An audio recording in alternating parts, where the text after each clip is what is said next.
Bagaimana cara menghabiskan para habaib? Tuding Syiah.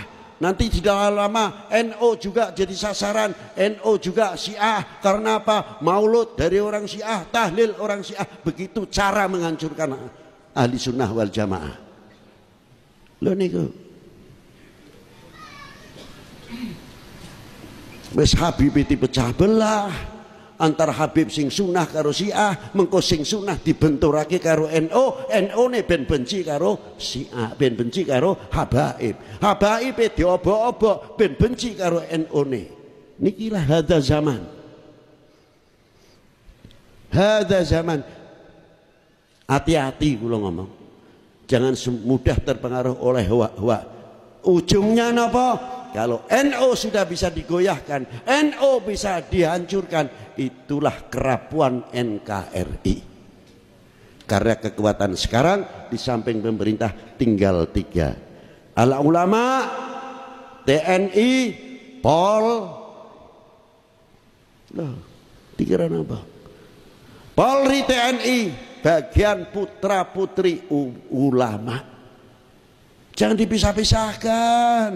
Itu lahir dari para tokoh agama, khususnya al-ulama al-Islam al-muslimun. Wajar wenten oknomi pun, tapi jangan dijadikan alat untuk mengurangi kepercayaan kita kepada Polri, kepercayaan kita kepada TNI, sehingga kewibawaan merosot. Kalau sudah merosot, hukum tidak bisa diatur, sing ono sak uteke dhewe, sak karepe dhewe. Itulah yang paling membahayakan, akibatnya ketahanan nasional gaya. Wahai bangsaku yang kubanggakan, relakah negerimu terpecah belah? Jawab yang keras. Assalamualaikum warahmatullahi wabarakatuh. Allahumma sholli ala Sayyidina Muhammad wa ala ali Sayyidina Muhammad. Teman-teman sahabat KAZEB dimanapun anda berada, semoga Allah subhanahu wa ta'ala memberikan rahmat dan inayah kepada kita semuanya. Amin ya Allah ya rabbal alamin. Teman-teman sahabat KAZEB, tadi kita sudah mendengar di awal dawuh daripada Mbah Habib Lutfi bahwa kalau misalkan ulama ahlus sunnah wal jamaah diobok-obok, ulama ahlus sunnah wal jamaah diadu domba, maka otomatis itu tidak menutup kemungkinan NKRI bisa hancur.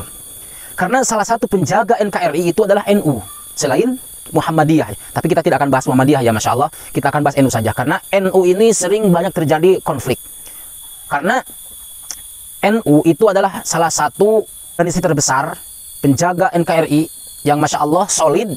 Akan tetapi detik-detik ini kita melihat bahwa NU itu sedang diobok-obok oleh orang-orang tidak bertanggung jawab. Ya, dawuh beliau tadi itu sebelum ada yang namanya polemik nasab.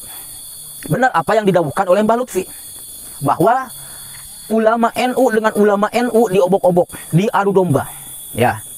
Kemudian ulama NU dengan habaib juga diadu domba. Habaib dia domba dengan NU, NU dia domba dengan habaib. Gitu kira-kira ya. Maka kita lihat aja ke depannya. Umat akan terkatung-katung teman-teman. Wabil khusus orang-orang yang awam akan terkatung-katung dan akan membenci daripada salah satunya. Orang yang pro yang sebelah maka akan membenci yang sebelahnya lagi. Pro yang sebelah kanan maka akan membenci yang sebelah kiri. Itulah kira-kira. Maka kita lihat aja kehancuran NU, kehancuran NKRI ini salah satunya diantaranya ada di NU. Itu kira-kira teman-teman. Ya. Karena NU dan Muhammadiyah, tapi saya tidak bahas Muhammadiyah ya. NU itu dulu adalah salah satu pendukung, salah satu pejuang gitu ya, wabil khusus ulama-ulama NU-nya, pejuang untuk memerdekakan negara Republik Indonesia ini. Ada Mbah Yai As'ad Samsul Arifin, ada Mbah Yai Hashim Asy'ari, dan ulama-ulama yang lain yang tidak bisa saya sebutkan satu persatu. Banyak ulama-ulama NU yang menjadi pahlawan nasional, dan juga banyak ulama-ulama yang di Muhammadiyah yang menjadi pahlawan nasional. Bahkan bukan ulamanya saja, tokoh Muhammadiyah, tokoh NU yang bukan ulama itu juga banyak. Jadi beliau-beliau ini adalah poros utama untuk menjaga kedaulatan NKRI, ya. Nah, kemudian polisi dan TNI juga sama penjaga NKRI, gitu ya. Kalau ulama, TNI, Polri diadu domba, maka walau alam bisa jadi NKRI ini hancur, ya. Karena masih solid ulama, masih solid kiai, masih solid ustadz, masih solid TNI, masih solid Polri, insya Allah NKRI bakal tentrem ayem.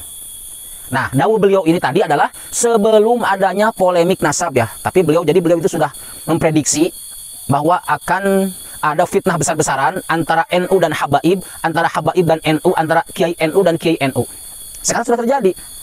Yang dipelopori oleh salah satunya ya orang Banten itu. Begitu kira-kira. Tadi banyak. Kenapa? Banyak pendukung orang Banten itu. Ya khusus ya dia gitulah.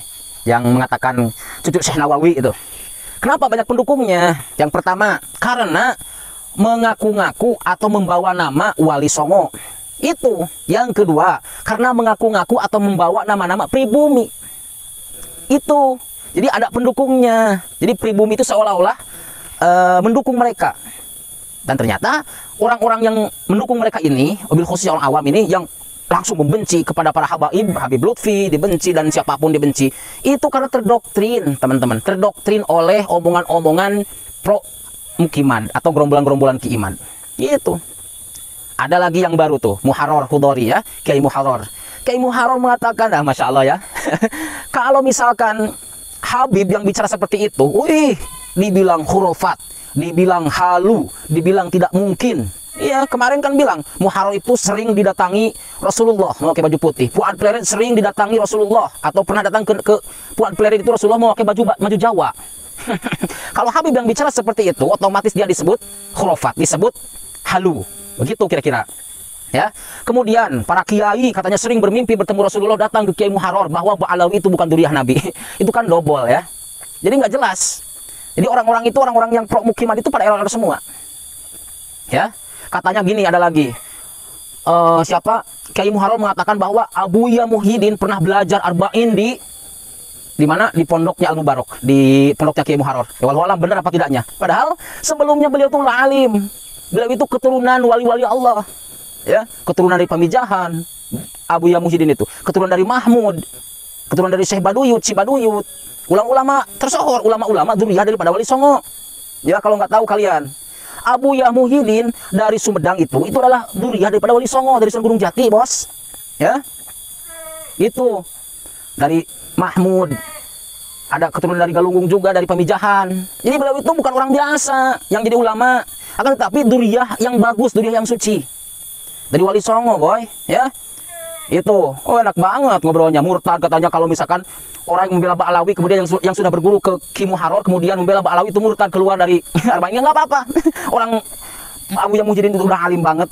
Masya Allah udah alim ya. Ini datang orang-orang seperti itu. Itu kira-kira. Jadi benar prediksi, kita kembali lagi ke awal. Prediksi Habib Muhammad Lutfi bin Ali bin Hashim bin Yahya itu sudah kenyataan sekarang. Dipecah belah. Ya. Apalagi mohon maaf, daerah Jawa bagian tengah, Jawa bagian timur itu Masya Allah luar biasa ya. Karena mereka itu tujuannya ke sana. Karena ke Jawa Barat itu nggak berani, Ki Imad itu, Abbas Buntet ya, tidak berani mereka itu. Tapi beraninya ke daerah Jawa bagian tengah, daerah Jawa bagian timur. Alhamdulillah ke Jawa Barat alhamdulillah aman. Karena masih ada ulama-ulama yang kokoh, ada ulama-ulama yang kokoh dalam pendiriannya untuk mencintai para habaib, untuk mencintai para ulama. Itu. Walau adapun oknum Habib itu mereka juga meluruskan, gitu. Mereka luruskan, cuman nggak di-up di media saja. Gitu kira-kira ya. Jadi seperti itu teman-teman.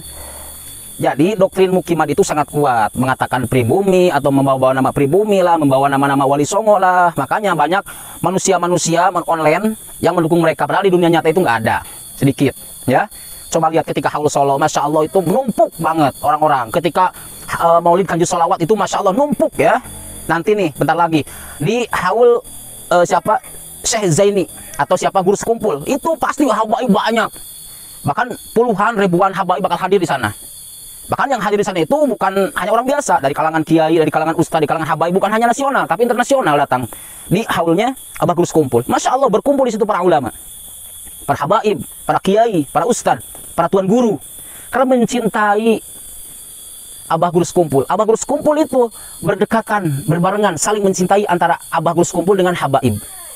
Maka tidak akan bisa dipisahkan antara Gurus Kumpul, dzurriyyah Gurus Kumpul dengan habaib. Habaib dengan Gurus Kumpul tidak juga bisa dipisahkan. Dzurriyyahnya akan tetap saling mencintai. Itulah diantaranya ulama-ulama yang warasatul anbiya, ulama-ulama yang memang kokoh pendiriannya dalam mencintai dzurriyyah Nabi Muhammad SAW. Barakallahu fikum. Assalamualaikum warahmatullahi wabarakatuh.